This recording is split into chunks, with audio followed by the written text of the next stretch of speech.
Video game teasers are a bit frustrating. And they can make expectations unreasonable. Let's talk about it.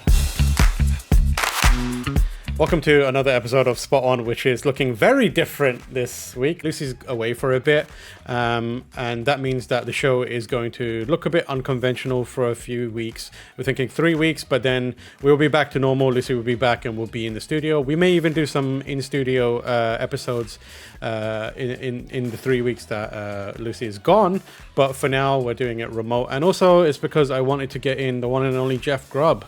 I'm glad to be here. Yeah, this is Jeff, fantastic.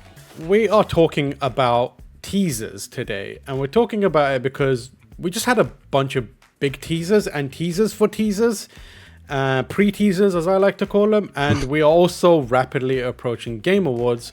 So now it seems like a good time to talk about how games are teased and how we react to them and how expectations are impacted by them. A lot of gamers agree, maybe not across the board, but I think there's a general sense that a lot of times games get announced too early. Software is different than like a movie. A movie gets announced 5 years ahead of time, and you're like, yes, eventually someone's vision is going to come to a movie screen. That's fine. With games, it's like, well, technology is always advancing, and so it kind of puts us in this uneasy state of, okay, what should we be expecting from a project like this? And so the longer that teasing process, and depending on how they tease it, we can feel very different about these games. There's a bunch of publishers that take different approaches, and some, like I think Nintendo and maybe PlayStation to a degree, definitely Rockstar, they just keep everything close to their chest. Like they won't tell you anything until they are absolutely sure with what's going on. We know why they can afford to do that, right? It's Nintendo, it's Rockstar. And I think every publisher probably wishes they were in that situation. So when we start talking about these other studios and other publishers, it's with the recognition that they aren't Nintendo, they aren't Rockstar, and a lot of times they have to do things differently, or they feel like they need to do things differently to stand out. That is a very important distinction to make, because throughout these discussions, we realize that there's a bunch of different factors that can cause it, and we do talk about some in relation to BioWare in a lot of ways, but there's also like financials and stuff like that. But there's also a kind of like a plan that you need to have in place to be like, once this ball starts rolling, there's no stopping it. So we need to figure out how we approach it. So looking at BioWare recently, we know that BioWare is making a new Dragon Age. We know that BioWare is making a Mass Effect, but it's been so long since we've had anything meaningful about either of these two games. But BioWare is a really interesting case, right? Because they're kind of on both sides of this, of the extremes, where we get these teases years and years early, and then they're silent for a very long time, and then they don't have anything really until it's much closer. And that seems to be exactly where we're at with Dreadwolf. BioWare obviously was crown jewel in EA's like studios portfolio between Dragon Age and Mass Effect. And then they had Andromeda and Anthem, and there was a big hit to that reputation. Yes. Along comes Dragon Age, and people are like, oh shit, BioWare are doing the thing that we love. They're giving us Dragon Age. Dragon Age seen as more the niche title compared to Mass Effect, even though it still sells really well. But it does very well. It feels like one for the fans, you know, they're coming back to that fantasy universe. And then later on, Mass Effect happens. And in both cases, it seems like they were announced much before they should have been, because it's evident in the information that we've had since then, right? Which is no concrete details. While they announced Dreadwolf in 2022, they had teasers at the Game Awards a long time ago. I think it was like 2018. Take the timeline all the way back to there. We're getting a little bit info, not even really info, but just a suggestion, a hint of life. Back in 2018, this game might not come out until 2024. That is a very long time. They're doing exactly the same thing, it seems like, with Mass Effect. Yeah. Which is, they haven't released Dreadwolf yet. We had, like you said, we haven't really even had any information, real concrete stuff in some time. And yet now In 7 Day comes along. It seems to be coming from a place of, well, it's In 7 Day, we should do something. And they did. And now that game is, as far as I've heard, I wouldn't expect it before 2028 at the earliest, but 2029, 2030, that's not off the table for that game. And it's like, it's 2023. What are we doing here? It almost like solidifies and compounds the need for something more, because you have a day like N7 Day come off, and I don't know about you, I definitely saw the sentiment on Twitter where that teaser came out. It was a whole rigmarole to get there, and then when it came out, people were like, okay, we got a teaser, watched it, and then we're like, we know nothing about the game still. It's a CG teaser. We had like a Mike Gamble come out and be like, this is in engine, but I know I saw people saying it, and I definitely I felt kind of empty after that. I was like, I still don't have anything to really grab onto. Other than that teaser, what have I got? For N7 Day, I've got merch that I can buy, which is like not a great situation, and it has in a lot of ways become the tone of that game, which is exactly what they want to avoid, right? Like now we're in a situation where that frustration is part of the identity of Mass Effect for a lot of people. Did have an opportunity like N7 Day come along and ignore it for like several years in a row with new stuff, new teasers, which they have done recently. I could find that being difficult internally. And yet it's like, when is the right time? Maybe there is no right answer to that, but it also feels like that emptiness might end up chewing away at the confidence in this game. If we get a couple years from now and we still haven't heard anything new, that could be really troublesome for both the people working on the game and the fans of the series. Developers and publishers usually want to get the game into a state where it's like a good vertical slice that they can show off. That can take, given how early we know this game is in development, that could take a good few years. So we are now looking at it, for people who are paying attention, now looking at staring down the barrel of another long wait until the next N7 Day when we'll get a crumb of more information. I think it's very likely we might not get another crumb of information at any point, whether it's N7 Day, the Game Awards, Summer Game Fest, from Mass Effect for several years. Like we're more likely to get Dreadwolf DLC or something like that over the next couple of years than anything like from Mass Effect.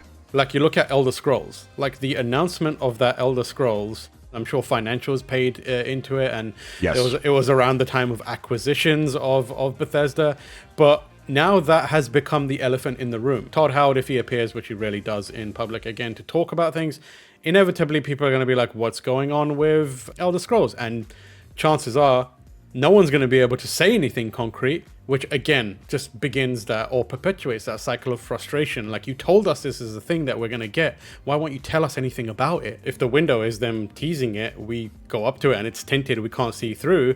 The natural response from people is to start scratching at that window and see if they can maybe chip away and have a look through and see something.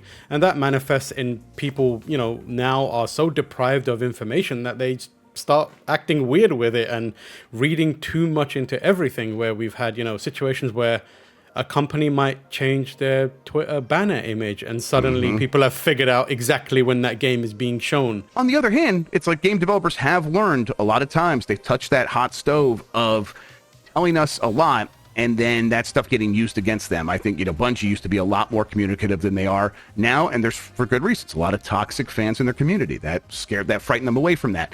I think Insomniac right now is trying to, they're teasing Daredevil stuff, and then they try to talk about their process of how they let Miles Morales become the main character in Spider-Man going forward, and that just freaks out fans who are like, oh, so Peter Parker's not going to be in the next game? They never said that, but that people have a real hard time of letting their imaginations get away from them. Yeah, I guess that's the counterbalance to us, or the other side of the ask, where if we're telling developers, hey, or publishers specifically, hey, maybe don't say things or show us morsels of things if you know that you've got nothing meatier to give us within the next year that we can really use to, sink our teeth into.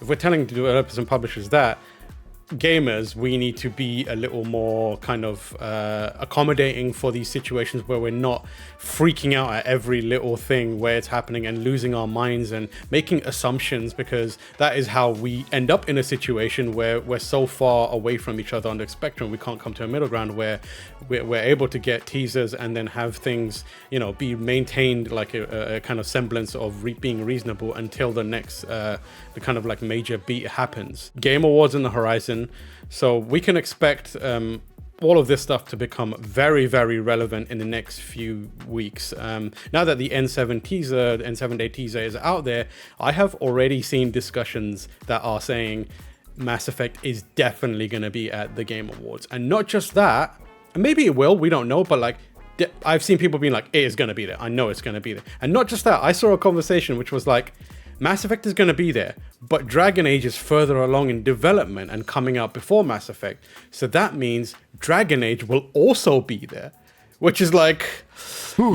This is, again, maybe, but this is the scenario where it's all of these issues are kind of like rolling into a really bad situation where expectations are now high, and like if that kind of like train of thinking, that line of thinking carries on, we're gonna have a lot of upset people. And again, that comes to define the process of that game, the development cycle of that game. Yeah. It changes the tone that the people have towards developers. Like, if now these people who are definitely expecting Dragon Age to be there, if it doesn't show up, there's going to be a little more harshness towards BioWare and the development team and EA. Like, where is this shit, etc., etc. Another thing about that is troublesome until your disappointment becomes something more than disappointment. It's okay to be disappointed something didn't happen. Yeah. That's fine. It is when you then take that disappointment and project it and apply it to people who are actually doing the work here and blame them for your disappointment. The reality is we very well could get Dreadwolf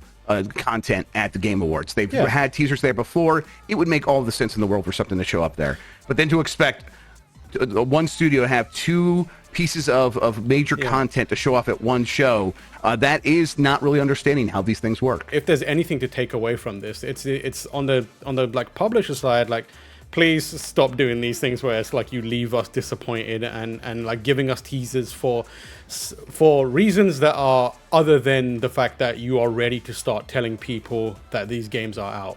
Like, we know that teasers are used for various other reasons, like shares, finances, and financial hiring like people, getting hiring people to come and over that on your kind of team. stuff. Yes, Yeah, we get that. But we get it. But we also, from the other side, we need you to know that it does have a knock-on impact where you are now creating the expectation, or you're penciling in a timeline into people's minds that admittedly is not your fault, but it's still, the repercussions of it are still going to happen. And then from the gamer side, like, we've got to be a little more aware of the realities of game development and the fact that sometimes the thing that we want most isn't going to be there. That doesn't mean that it ain't going to show up soon.